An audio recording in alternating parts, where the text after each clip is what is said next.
Bueno, acá estamos, un poco nerviosas y contentas de compartir lo que hacemos con ustedes. La idea del taller de hoy es poder tener un rato donde poder pensar juntas en esto que tiene que ver con las emociones, el lenguaje y el juego. Es un taller que en verdad es un taller más largo y que en esto lo hicimos como que lo abreviamos en este tiempo, que va a ser como una media horita, donde contarles un poco qué es lo que hacemos, ver estrategias y presentarles nuestra colección de juegos. Bueno, todo empieza más o menos en 1998, cuando hicimos una formación para niños y adolescentes y empezamos a buscar materiales para trabajar con los niños y con los pacientes con las emociones. Nos convertimos, casi sin darnos cuenta, en buscadoras del lenguaje emocional. Era una búsqueda divertida y creativa. Era hace mucho tiempo y no había tantos materiales como ahora. Y a partir de esa búsqueda surge Juegos para Conocernos Mejor, que es la colección de juegos para trabajar, para identificar y trabajar y gestionar las emociones que les vamos a contar al final del taller. Como les decía, fue hace mucho tiempo, antes que las neurociencias descubrieran la importancia del lenguaje en la regulación de las emociones, antes de los emojis, antes del libro El monstruo de los colores, antes de la película Intensamente, que han masificado y popularizado la importancia de la identificación de las emociones. Y por suerte ha pasado mucho tiempo y ahora la inteligencia emocional y la educación emocional es algo mucho más cotidiano. Un poco buscando en el baúl de los recuerdos, mostrarle algunas de esas cosas que creábamos y que ahora seguimos creando también para manejar las emociones, cuando no teníamos tantos materiales, ¿no? Cubos hechos con una cajita de Kleenex, ¿no? Donde las distintas emociones, ir tirando, ir viendo qué salía y a partir de ahí poder charlar.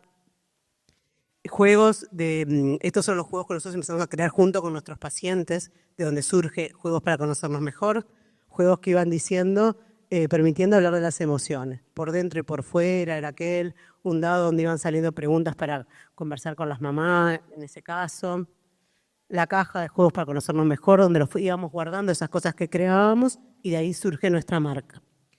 Stickers, estos emoticons, no, pequeñas cosas que íbamos encontrando, inventando y reinventando para trabajar con los niños. Bueno, el mundo era tan reciente que muchas cosas carecían de nombre y para mencionarlas había que señalarlas con el dedo. Esta frase de 100 años de soledad nos encantó porque muestra lo difícil que es nombrar algo que no tiene nombre. Y mucho más difícil es nombrar algo que no puede verse a simple vista como es una emoción. No hay nada más humano que la emoción, pero tenemos poco vocabulario para referirnos a ella. Nos cuesta identificar dónde la sentimos en el cuerpo o pedir ayuda cuando sentimos determinada emoción. Les voy a pedir que cada uno piense, si puede, lo pueden escribir, en 30 segundos todas las emociones que se les ocurran, ¿sí? 30 segundos, vos si fijás, Manu, más o menos, un 30 segundos aproximado. ¿Estamos? Bien, más o menos 30 segundos. Levanten la mano los que escribieron más de 5 emociones. Fácil, ¿no? Se les ocurrió. Perfecto. Bajen la mano. Levanten la mano los que más de 10. Menos. Allá. Allá tenemos algunos. Más de 12. ¿Me encandila o no tenemos ni a nadie? 13, 14, nada. Así que 12 fue lo que llegamos. Estamos en problemas, porque en verdad nos damos cuenta que somos analfabetos emocionales. Hay más de 300 emociones.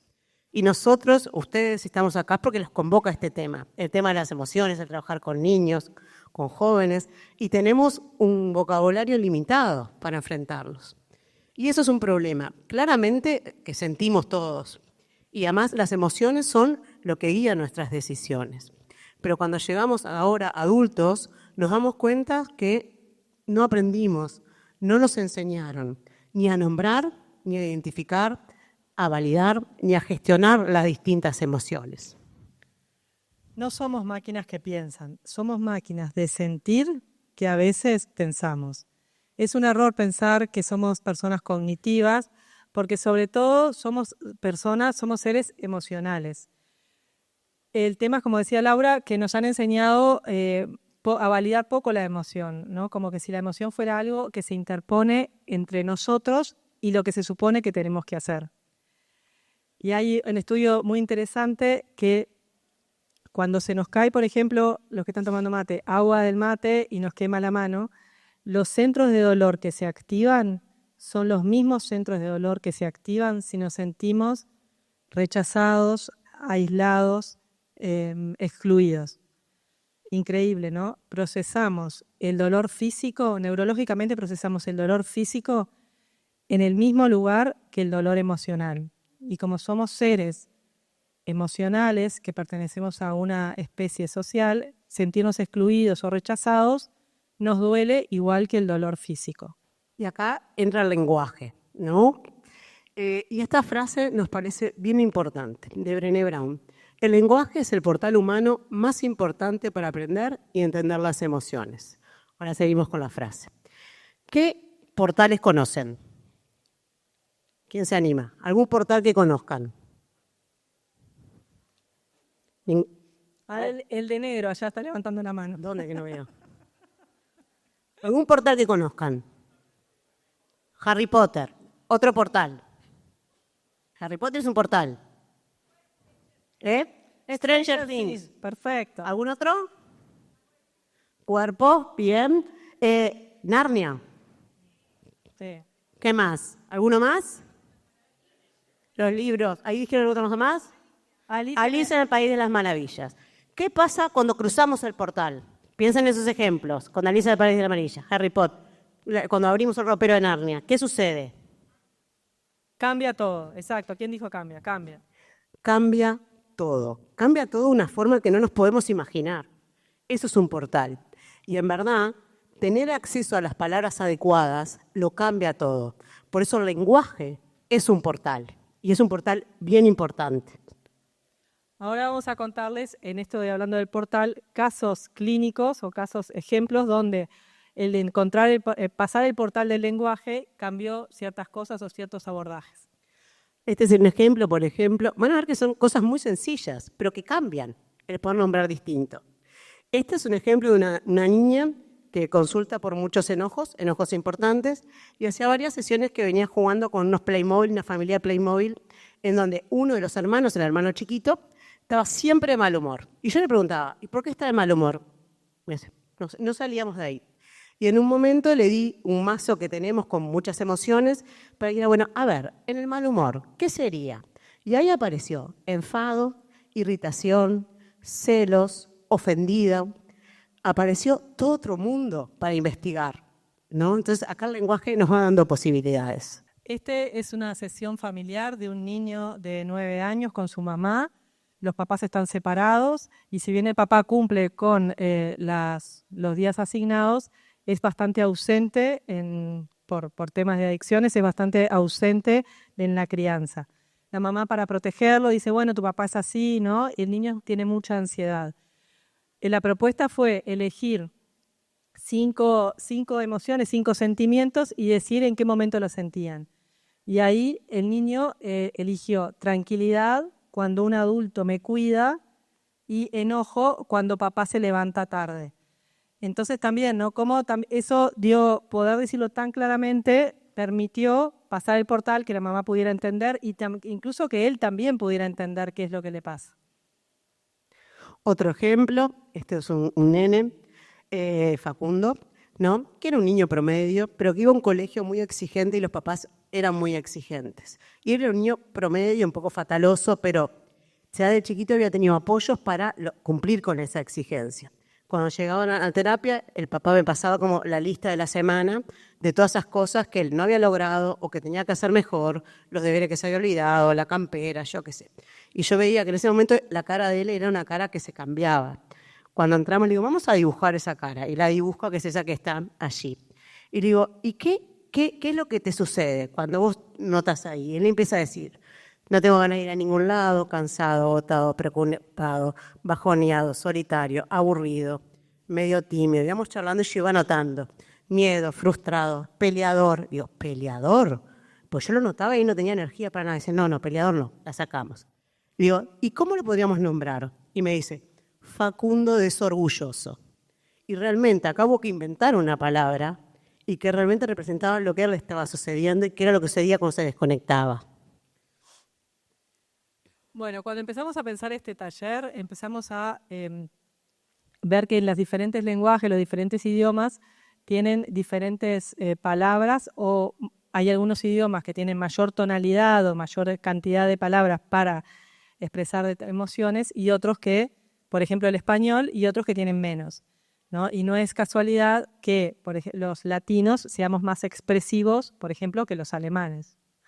Y en realidad nos pareció divertido encontrar palabras en diferentes idiomas que hablaran de diferentes emociones, porque también la idiosincrasia, la cultura da forma al lenguaje, ¿no? Y bueno, entonces acá encontramos algunas que nos Y parecían. el lenguaje da forma a la emoción, ¿no?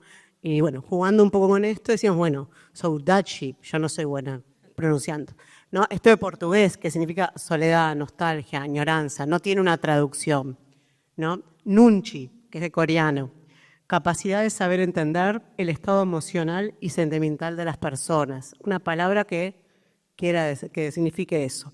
Boqueto, en japonés, mirar el horizonte sin pensar absolutamente en nada. Bueno, no es casualidad que los japoneses puedan tener una palabra que designe eso y nosotros no. Y una que nos pareció divertida, Kummerspeck, no sé cómo se pronuncia, del alemán, ganar peso por comer demasiado a causa de las emociones. Por eso a veces cuando nos tratamos de traducir de un idioma al otro lo que sentimos, no siempre encontramos las palabras adecuadas. Bien. ¿Y qué pasa cuando nuestro analfabetismo emocional o no encontrar la palabra hace que nosotros etiquetemos una cosa por otra? Que yo diga que estoy triste cuando quizás estoy decepcionada o desilusionada. Cuando esto no encuentro la palabra y la etiqueto con una que es parecida, de la gama, pero no es la misma. Lo que pasa es que se perturba la conexión, porque el lenguaje no solamente nos sirve para conectarme con el otro y poder comunicarle, sino que el lenguaje me sirve para darle forma a mi emoción, a eso que estoy sintiendo. Y si yo etiqueto mal lo que siento, cambio mi experiencia. Por eso es tan importante el poder contar con un vocabulario rico para esto. ¿Paso? Sí. Acá tenemos este término de Elisa Barrett, que es granularidad emocional, que es lo que inspiró uno de los últimos juegos, ¿no? Que tiene que ver con esto, con saber distinguir y nombrar con precisión lo que sentimos en un determinado momento, poder detallarlo y matizarlo, más allá de las emociones básicas. Y está comprobado que las personas que tienen una alta granularidad emocional, que quiere decir que tienen vocabulario suficiente como para detallar exactamente lo que sienten en un determinado momento, son capaces de regular sus emociones con mayor efectividad y más saludablemente. ¿Qué es una emoción? Bueno, una emoción es biología, ¿no? Son todos los procesos biológicos que se activan ante una determinada situación. Se nos activa el sistema endocrino, los músculos se tensan, por ejemplo, cuando nos enfrentamos a un peligro, cuando estamos enojados. Es biografía, depende del lugar donde nacimos, de nuestra familia de origen, de nuestra cultura, si está habilitado o no, expresar las emociones, hablar sobre ellas. Es conducta, es el conjunto de acciones que tomamos ante una determinada emoción. Yo puedo estar enojado y todos nos enojamos, pero va a depender qué conductas tomo ante ese enojo. Y es el contexto, ¿no? ¿En qué contexto estamos? ¿En qué contexto crecimos o en qué contexto nos encontramos? Por ejemplo, no es lo mismo el sonido de un fuego artificial en un niño, ¿no? que vive acá en Buenos Aires o en Montevideo, que el sonido de un fuego artificial en un niño que vive en un contexto de guerra. Seguramente su reacción emocional va a ser distinta. Bueno, ¿qué hacer con la emoción? Una cosa que nos parece importante primero es distinguir entre emoción y sentimiento. La emoción es aquello que registramos en nuestro cuerpo, ¿no? Es vivencia. El sentimiento es cuando ya esa vivencia yo le sumo la cognición, la interpreto. Esto que me pasa es miedo.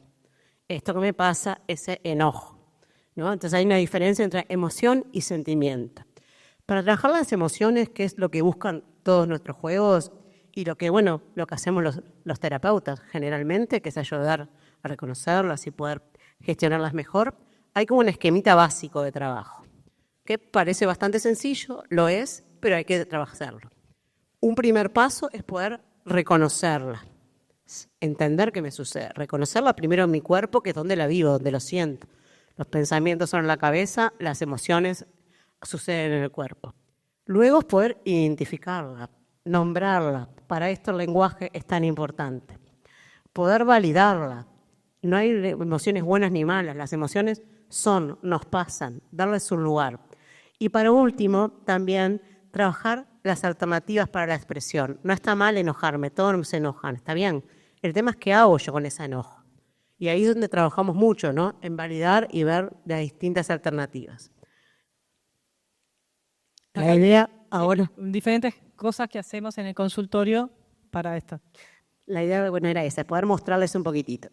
Una cosa que hacemos mucho y que les gusta mucho a los niños y que es bien divertida y muy fácil, es como este dispensador de pastillas emocionales, que en verdad tenemos varios formatos, tenemos ya hemos tenido más también, en donde son rocklets de colores, de los niños van sacando, ¿no?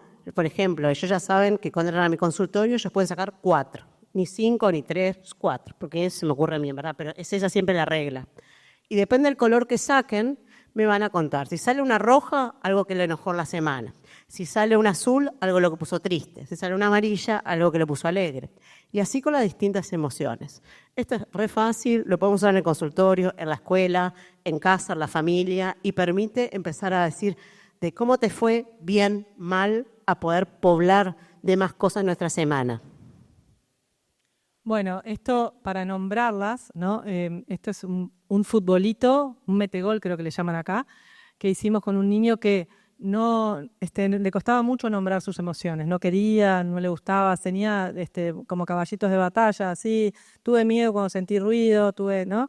Y entonces creamos un futbolito con una pelotita de papel y cuando depende qué emoción metía el gol, para que el gol valiera tenía que decir algo que hubiera sentido esa emoción. No valía repetir, ¿no? La primera vez me dijo, bueno, cuando sentí el ruido, el segundo gol de miedo no valía decir lo mismo. Entonces tenía que mirar para adentro y tratar de encontrar la manera. Y como siempre quería ganar los goles, fue una buena manera de que aprendiera a poder nombrar.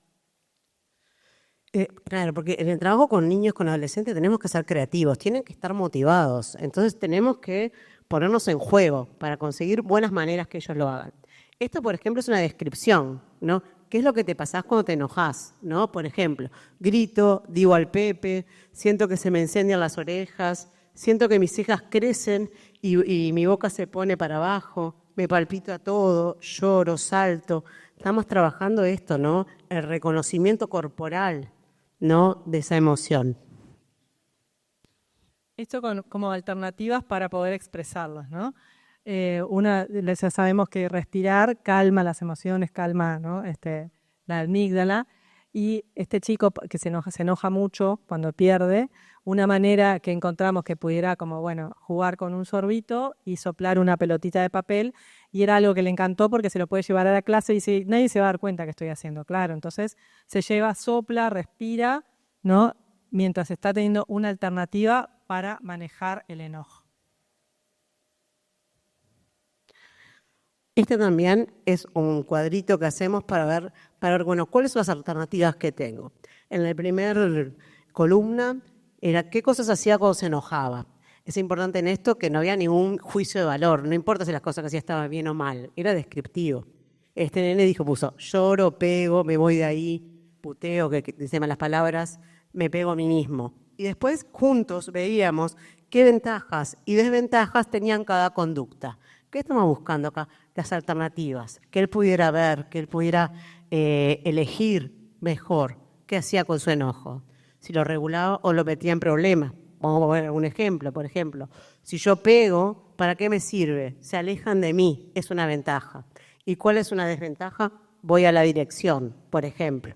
Y así con las distintas conductas. Este es un trabajo, bueno, del estilo que hicimos hace un tiempo. No se lee bien, pero terminamos haciendo un libro con una paciente que es Manual para niños y niñas para manejar el enojo.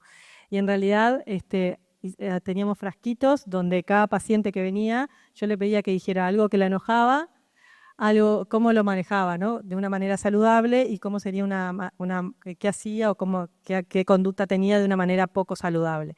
Íbamos llenando de papelitos. También en el consultorio de Laura, como compartimos el espacio, también se lo llevaba. Era una investigación que estaba haciendo. Una investigación de campo. Un paper. Entonces, bueno, después pegamos todos los papelitos ahí, ¿no? Y poder también como aprender, ¿no? Él se llevaban a la casa, bueno, papá cómo se enoja.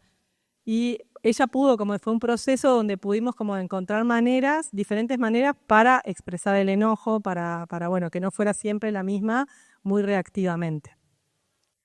Esta es otra dinámica que se puede llamar una semana en un frasquito o el kiosquito de las emociones, que en verdad cada niño tiene un frasquito chiquitito, ¿no? Cada uno de los pacientes, y nosotros tenemos muchos frasquitos, ya ahora tenemos muchos más, con distintas emociones. Entonces aparece el kiosquito y ellos van con una pinza armando así como su fórmula de cómo estuvo su semana.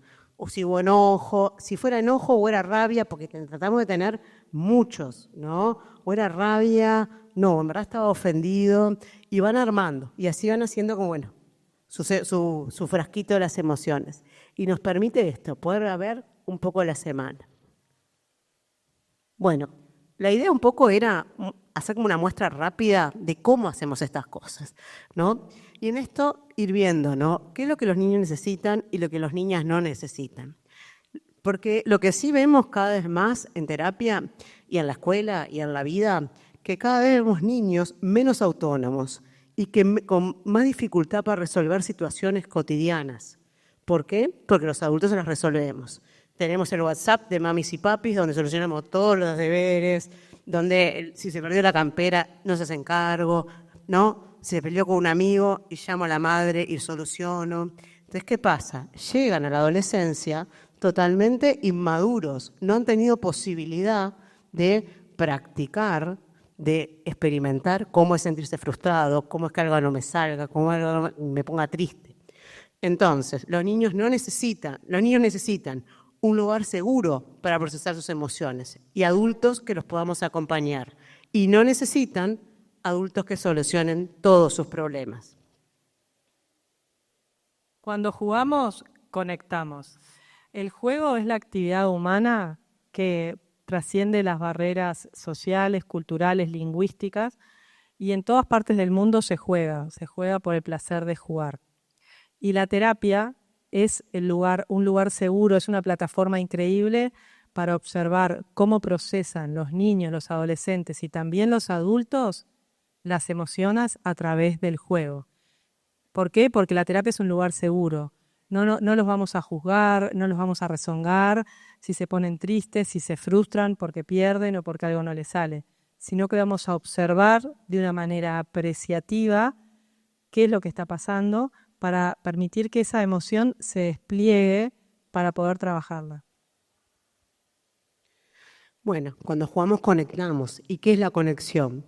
La conexión es la energía que existe entre las personas cuando se sienten vistas, escuchadas y valoradas. Y eso es recíproco, que eso es bien importante. Aquí hay algunas fotos de buenos jugando en terapia,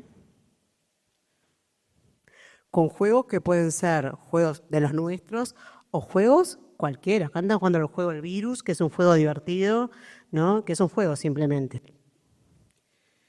El juego. Cuando hablamos de los psicólogos de juego, en general nos referimos al juego simbólico, que es muy importante. Pero ahora la idea es poder charlar un poco de este juego más reglado, con una estructura distinto, y que también tenemos que aprender a usar, a poder ver, para poder observar, ser buenos jugadores y poder observar para poder intervenir, y para poder intervenir mismo desde el juego, que siempre es mejor. Acá tenemos una definición de juego. Es una actividad desarrollada por uno o más individuos, cuyo propósito es entretener y divertir. Sin embargo, otra función es el desarrollo de habilidades y destrezas intelectuales, motoras y sociales. Los beneficios del juego de mesa, sí. Ahora vamos a ver, los juegos reglados, lo que decía Laura antes, las reglas tienen que estar como acordadas o consensuadas de antemano, ¿no? Y hay juegos reglados donde interviene mucho el azar o la suerte, y ahí observamos cómo toleran la frustración cuando la suerte no está de su lado. Hay otros juegos que implican desafío, ¿no? Y ahí vamos a poder como observar cómo se enfrentan al desafío. ¿Piden ayuda ante la menor dificultad o no piden ayuda nunca, ¿no? También lo que siempre pasa en los juegos reglados es que interviene la incertidumbre, porque cuando empezamos a jugar nunca sabemos quién va a ganar y quién va a perder. Y también observamos qué pasa, cómo manejan la incertidumbre los niños o los adolescentes. Los beneficios de los juegos de mesa, algunos de los beneficios es: estimula la tolerancia a la frustración, ya que a veces se gana y a veces se pierde. Habilita a tomar riesgos. Como estamos jugando, podemos tomar riesgos y también después podemos ver cómo se toman riesgos en la vida. Fomenta la sociabilidad, enseña a esperar y a respetar los turnos y activa la capacidad de planificación. Permite generar estrategias y proporciona diversión lejos de las pantallas. Esto es para ampliarlo más, pero es lo que decía Laura. Bueno, tenemos muy poquito tiempo y ya estamos sobre... Bueno, y una cosa importante en el juego, además del juego mismo, es la actitud, es cómo jugamos, la forma que estamos allí. La actitud del terapeuta en el juego promueve una actitud lúdica, conectarnos desde el modo juego, no estamos fingiendo, estamos jugando con los niños, estamos divirtiendo también, ¿no? Conexión, jugamos y respondemos con honestidad, nos ponemos en juego. Si estoy jugando un juego de preguntas y respuestas y me pregunta qué me da miedo, yo no voy a mentir, le voy a contar algo que me da miedo. Puedo elegir no mi miedo más profundo y contarle un miedo menor, pero sí la verdad. La escucha, porque fomenta una escucha curiosa, sin juicios y sin valoraciones. El afecto, conectamos con la emoción, ayudamos a identificar y poner en palabras los distintos sentimientos. Y por supuesto la empatía, ¿no? Acompañamos el relato con actitud empática, ¿no? Intentamos solucionar o dar consejos, que eso es lo bueno del juego también. Jugamos, no estamos aleccionando. En el juego hay dos jugadores, de igual a igual, en un vínculo horizontal. Ahora vamos a contarle un poco la historia de Juegos para Conocernos Mejor, que es nuestra colección de juegos. Si querés empezar tú con la historia y después... Dale. Les contamos un poco. Juegos para Conocernos Mejor es esta colección de juegos que los hemos creado nosotras, todos ellos, ¿no? Que empezó ya hace como 20 años. Nosotros compartíamos consultorio, compartíamos recursos en esta aventura de trabajar con niños y empezamos a crear materiales que nos ayudaran a compartir como el mundo emocional. Acá hay como alguna mezcla de ellos. Ahí hay una caja que se llama Juegos para Conocernos Mejor, donde los guardábamos. De ahí surge el nombre. De ahí surge el nombre. Acá hay una niña trabajando en un juego. Y nuestro primer juego, que es de 2007, que es el juego de los sentimientos, es nuestro caballito de batalla. Es un juego de tablero, de dados, se tira, se avanza. Empezó, lo dibujábamos nosotras, fotocopia a color, recortábamos juego por juego, pintábamos la caja de ravioles. Ahora ya hemos crecido bastante. Y bueno, permite esto, empezar a hablar de las emociones. Tiene un montón de preguntas, que son las preguntas amarillas, sobre emociones varias. Las preguntas verdes, que son frases para completar. Y prendas, porque para que sea divertido. Más de 150 preguntas tiene. Ahí va. Familias tienen el mismo formato clásico de tablero, fichas y dados, y preguntas. Tiene una parte de preguntas y una parte de situaciones imaginarias, donde, bueno, ¿qué pasaría si? Imagínate si pasaría algo a tu familia, si tu familia se saca en la lotería, ¿no? O si alguien de tu familia se queda sin trabajo. Es una propuesta interesante que no es para trabajar en familia, sino sobre la familia. Después tenemos cuaderno de terapia. Cuaderno de terapia es como un blog de recursos en donde nosotros lo que hicimos ahí es como recopilamos actividades que hacíamos con los niños. El verde es de niños, recopilamos, tiene 30 actividades, a ver que tengo alguna foto acá, ¿no? En donde, bueno, de forma más sencilla, más amigable, las tenemos ahí, es fácil, Trabajan las emociones, los amigos, cosas de la familia, el motivo de consulta, tenemos una ficha, el cierre, la despedida. Nos facilitan la tarea. Tenemos también el cuaderno de terapia, como tuvo tan buen recibimiento, hicimos después el cuaderno de terapia adolescentes y el año pasado sacamos el cuaderno de terapia gestión de emociones, que tiene también una sección para niños, otra para adolescentes y adultos y otra para padres, que trabaja mucho la parentalidad, los límites. Eso.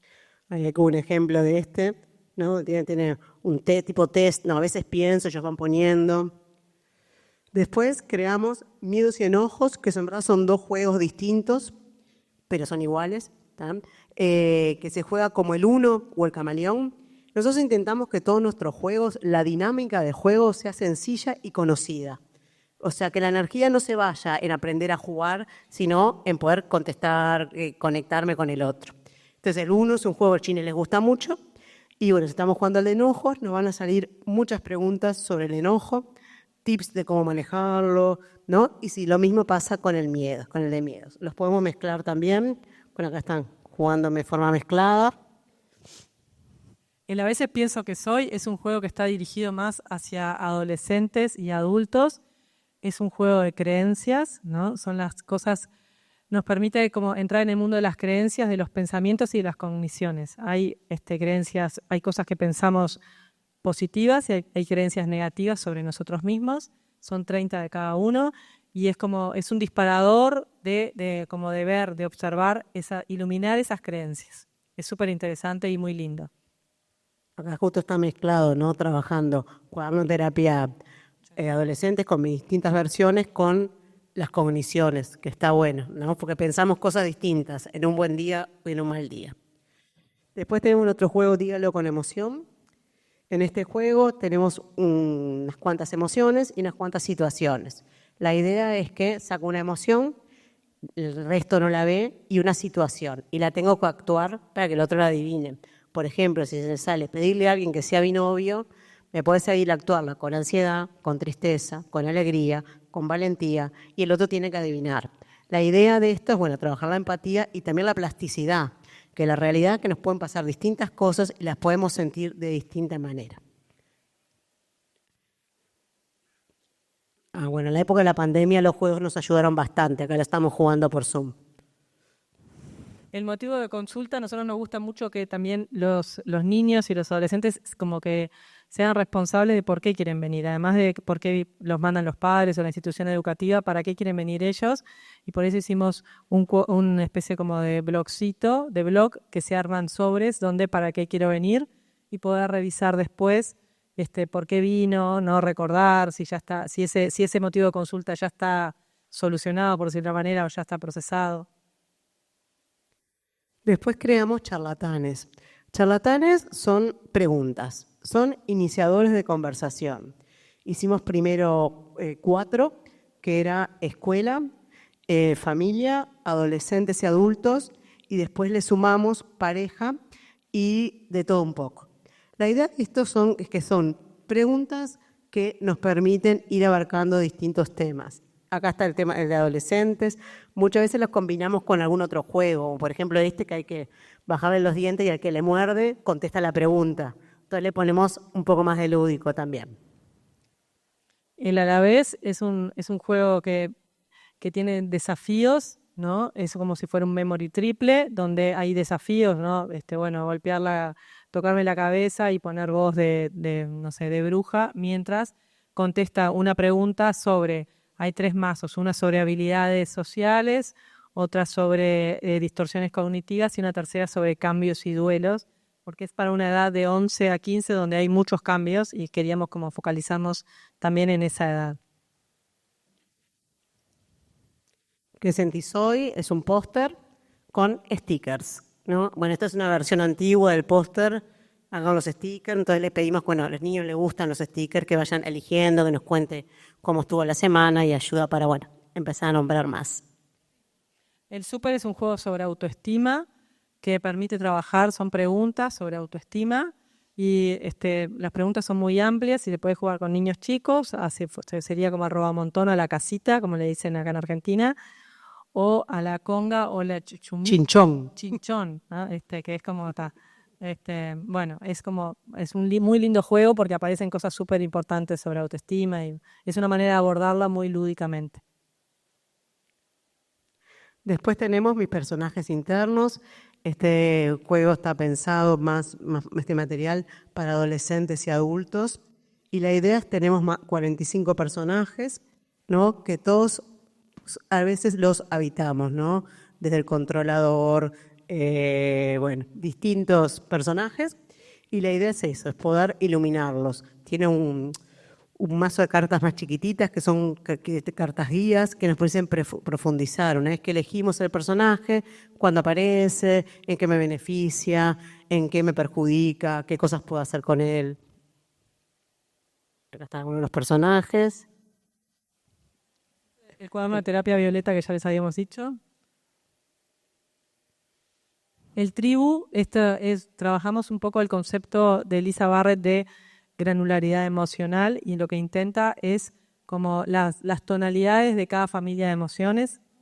Son 4 familias con 6 integrantes cada uno y el objetivo del juego es, bueno, juntar las 6. Es divertido porque con las bombas las tengo que devolver y tengo que contestar. Pero bueno, por ejemplo, en tristeza está extrañar, está desilusión, está, no sé. Permite esto que decíamos, ¿no? Poder matizar más, ¿no? Como en esto cuando elegimos las tonalidades, íbamos a la pinturería y nos dan para poder elegir el tono, permite eso. Y después, este es el último juego, no salió, está en imprenta, esperemos que para, fin de mes esté, que se llama Ranas y Lianas, que va a trabajar el desarrollo de habilidades sociales y emocionales. Va a ser un juego de tablero parecido a Escaleras y Serpientes, en donde va a ir cayendo, bueno, con distintas preguntas y situaciones que nos permiten, poder reflexionar sobre esto. Bueno, muchas gracias. Rápidamente.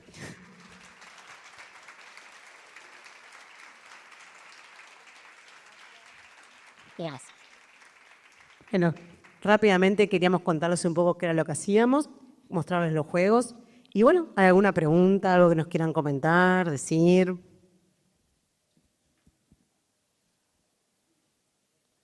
Ya. Nosotras somos de Uruguay, ¿sí? Y tenemos una representante en Argentina. En el Instagram, está en Instagram Uruguay, en Instagram Argentina, y hacemos envíos no internacionales, pero Uruguay y Argentina estamos. Pueden ir a conocer arriba, está uno de los stands, tenemos todos los juegos abiertos como para que los puedan ver y también ahí se llevan los datos para si necesitan, si quieren hacer. ¿Vale? Bueno, muchas gracias. Otra preguntita para acá. Por Instagram y cualquier cosa podemos coordinar para que pasen por el consultorio. Somos de Montevideo, pero hacemos envíos también al interior, por DACO, por Mirtrans. Sí, pero generalmente nos manejamos por Instagram. ¿No? ¿Alguna otra preguntita? Muchas gracias a todos. Muchas gracias a todos.